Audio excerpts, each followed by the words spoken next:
А если были, то, наверное, видали, что в море очень много разных таких жителей. А ну-ка, покажите нам морских любителей. А рыбы в море плавают вот так, волна морская двигается так, а волны покоряют высоту, а мы с тобой видим красоту. А рыбы в море плавают вот так, волна морская двигается так, жемчужина, что в ракушке живет, вместе с нами песенку поет.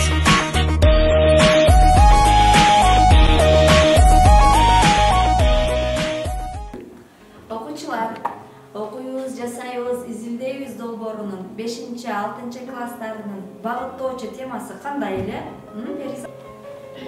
Жер шарынын биологиялык ар түрдүүлүгүн сактайлы. Ушул багыттоочу теманын негизинде анда балдар биз өзүбүздүн изилдөө долбоорубуздун темасын аныктап алалы. Макул эже.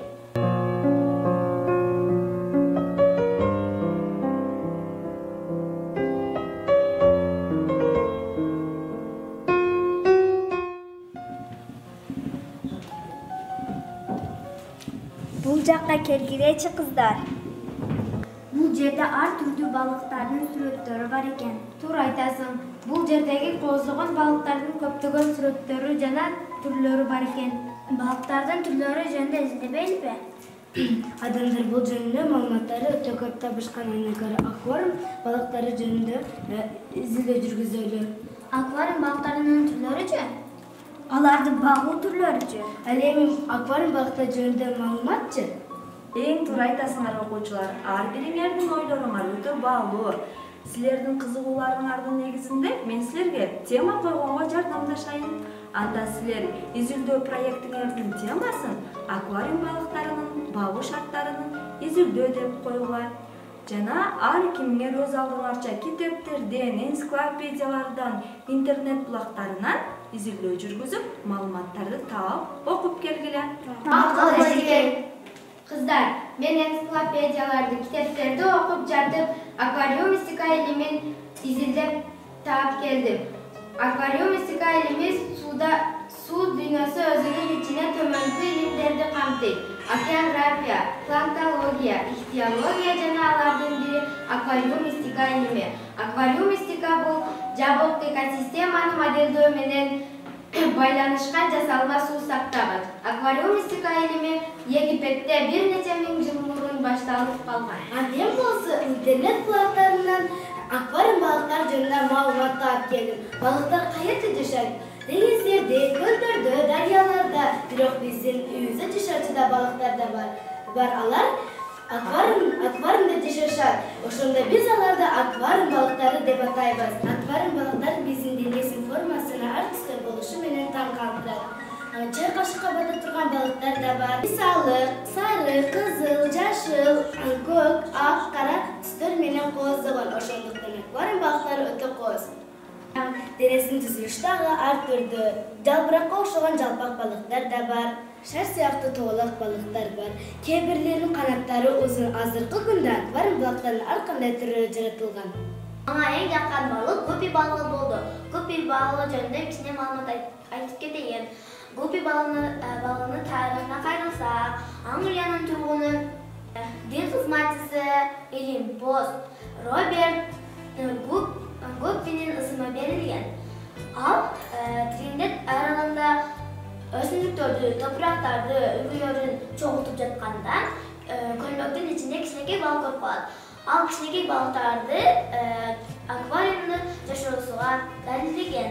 Эң көп аквариумда кездешүү балык гуппи балыгы популярдуу балык экен.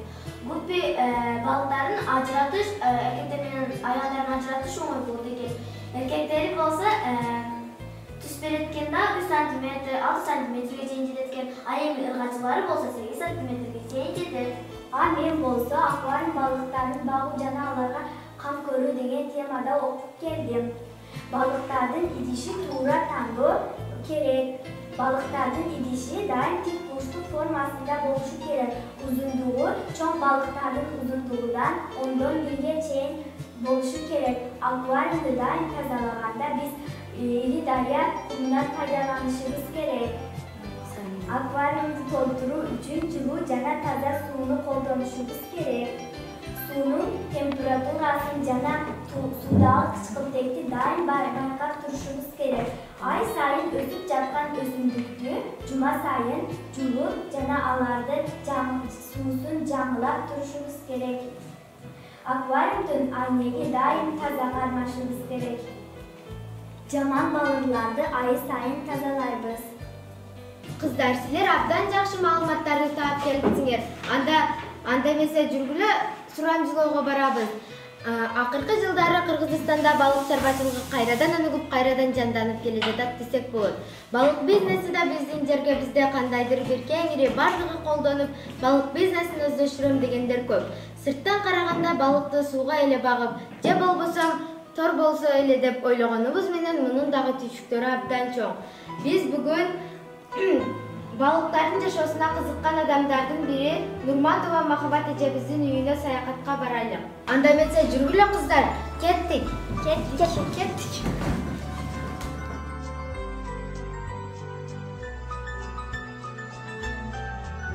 Баткен областы Кадамжай району Чукуркуштак орто мектебинин ардагер мугалими Нурматова Махабат эжекебиздин үйүнө келип турабыз. Саламатсызбы эжеке? Сиз бул балыктардын каяктан алып келгенсиздер? Бул балыкларды şu yoshlarda kichkina baliq olib kelib shu yerga tashlashgan ekan. Tashlab yashashib turishibdi. Бул табигый балыктарыңыздын түрлөрү барбы? Bu baliqlar endi shu o'zimizni mana shu baliqlar, qora baliq deydi. Saban deydi, yana bunaqasi baliqlar bor. Bul baliqlar bor. Бул табигый балыктарыңыз кантип тамактанышат? Aytda bir marta nima tashlab turamiz. Ko'p tashlasak suv yomon bo'lib qoladi, ko'p tashlamaymiz. Бул табигый балыктарыңызды да аквариумда бакса болобу? Akvaryumda ham boqsa bo'ladi. Chunki chuchuk suvga baliqlar, mana o'sha o'zini suvdan qo'yib boqsa bo'ladi. Чоңуна мени кызыктырган суроолорума жооп бергениңиз үчүн чоң рахмат. Sog' bo'ling.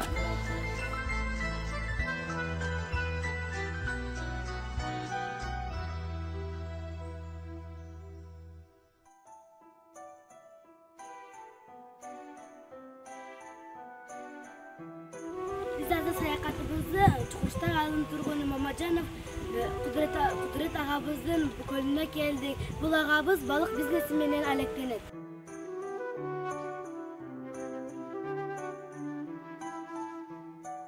Азыркы учурда балыктардын көбөйүү мезгили болгондуктан балыктардын бардыгы өзүнүн инине кирип кетишкен.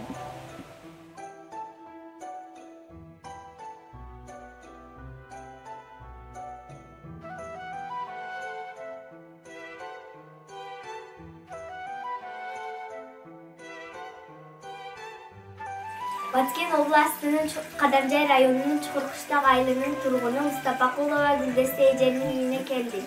Аквариум балык, аквариум жөнүндө көтөрүлөсүңүз. Сиз бул аквариум балыктарыны үйүңүзгө алып келгениңизге канча болду? Бул аквариум балыгыны алып келгениме 3 жылдын аралыгында болуп калды. Аквариум балыгыны алып келгеним себеби биринчиден өзүм карыдым. Başka o жұмыстар жасағаны қуатым жетпей, қарып қалдым. Ошо себептен бұлындың деген себебі толығыма байланыштуу болды. Кейін анан қарылып, бекер отырғым келбейт. Ашы балықтарға алаксыймын, балыкты караймын, буларга жем беремин. Бул суу менен биздин агымдагы суунун кандай айырмачылыгы бар жана бул сууну канча күндө алмаштырып турасыз? Ayırmacılığı özünü bana şu arıktın kuduklu sudan kuyamın.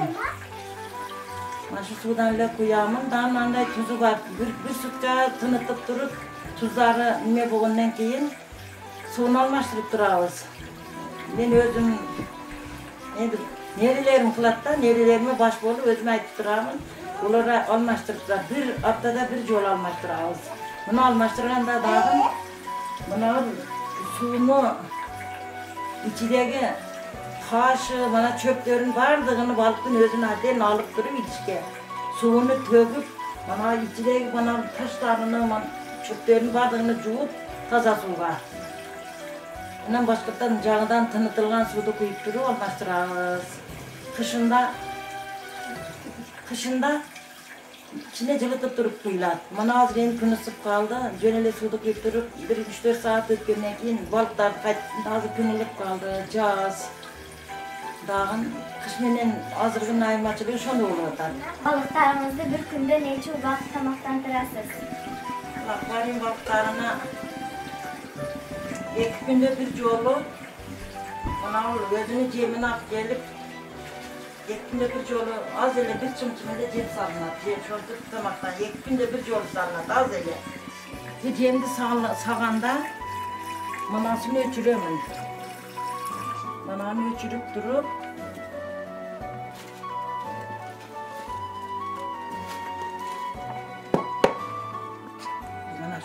bir çımçımında 2 günde bir yol bir çımçımında cem sağ.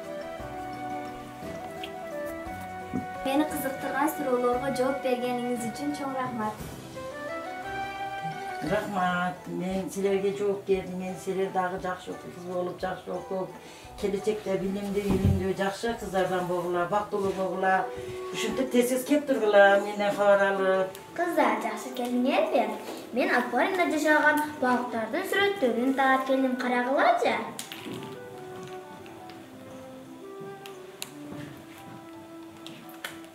Men oruscha qirsa so'zligi bar ekan. Men al balıklarni qirsaga ko'tarib tur. Men sizlarga shuni qirsaga atalishini o'qib berayin. Akun, alabuga, farel, jilingir, kometa, altın balık, beluga, ketme, farile, akun, jilingir, alabugası. Ay, sen kızık malummatlardı alıp gelipsin. Men bolsa balıktın faydalı jaktары деген kitapta okup geldim. Balık жүрөккө, көзгө абдан файдалуу экен. Анда D vitamini бар экен. Sen aябай kızıktırgan malummatlardı izlep gelsin. Endi balıklardı faydalı jaktarını bilip aldık. A men bolsa kızıl kitapga kirgizilgen balıklardı okup geldim. Kaşka, sazan kara balığı, kök çağır alabuga, kadimki ele itmurun, jayan balık, uçtuğu kanat, jana başka köptөгөн balıklar kiret eken kızıl kitapga. Туура айтасыңар окуучулар. Силер аквариум балыктары жөнүндө аябай көп маалыматтарды билипсиңер. Келип анда чогуу барыбыз аквариум жасап көрбөйлүбү? Ece, bir gana akvaryum maketini jasabay ele öz balıkka tiyişeli maketler jasabaylыбы? Макул, келгиле анда чогуу биргеликте балыктар үчүн жана аквариум балыктары үчүн макеттерди чогуу жасайбыз. Кыздар, көз коркоп, кол батырды бекеринен айтпагандыр. Мынеке карагылачык, кандай гана кооз аквариумду жасапсыңар? Ecege sizge de rahmat. Азаматсыңар. Дагы кандай макет жасады? Бул Нарын дарыясынын макети. Макет жасоо аябай көп убакытты талап кылат экен. Эң туура айтасыңар балдар. Дагы кандай макет жасадык биз? Бул макет ысык көлдүн мейкиндиктен көрүнүшү. Окуучулар биз изилдөө долбоорунун негизинде балыктарды теориялык жактан аябай кеңири окуп, маалыматтарды алдык. Эми бүгүн биз практика жүзүндө балыктарга эксперимент өткөрүп көрөлү. Бул жерде таза суу, ал эми экинчи идишибизде булганыч суу турат.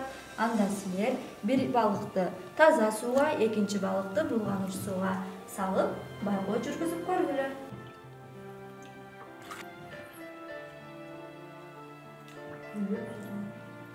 Көз салабыз. Таза сууда балыктар кандай жашайт экен? Эркин. Ал эми булганыч суудачы? Кыйналып.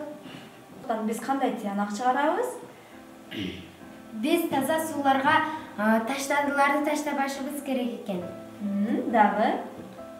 Деңиздерде, океандарда таштандылар агып келсе, балыктардын жашоосу кыйын болот. Biz bu eksperimentten bizge qanday taza hava gerek bolsa, balıklarga da oşonday taza su gerek bolot.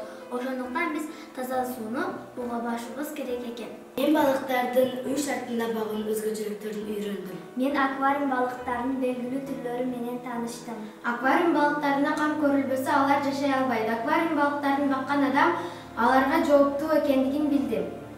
Bu proyekt arkalı balıklar özünün kozuğu menen bizdin көңүлүбүздү көтөрүп гана калбай, алар биздин ден соолугубузга пайдалуу экенин